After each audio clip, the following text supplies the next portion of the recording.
এবার পদত্যাগ করছেন বাংলাদেশ ফুটবলের হেড কোচ এবং সিন্ডিকেটের মাস্টারমাইন্ড হেভিয়ার ক্যাব্রেরা। কারণ এবার ভরা মজলিসে একজাক সাংবাদিক এবং মিডিয়ার সামনে ক্যাব্রেরার পদত্যাগ চাইল বাফুফে।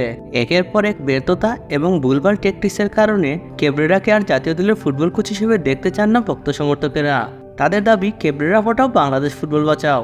বাফুফের সদস্য এবং জাতীয় দল কমিটির সদস্য শাহাওয়াত হোসেন শাহিন বলেন, আপনারা খেলাই বুঝে না, সন্তোষতা পরে ওরা খেলাই বুঝে না।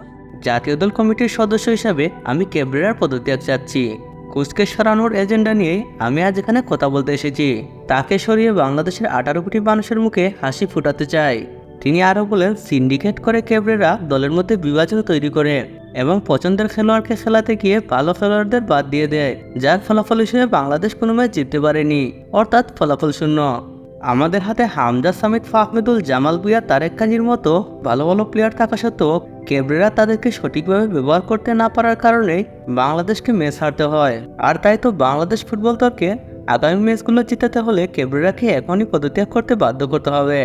কারণ বাংলাদেশ দল এখন যে সমস্যার মধ্যে আছে, সেই সমস্যার একমাত্র সমাধান হলো ক্যাব্রেরার পদত্যাগ। এখন শুধু সময়ের অপেক্ষা।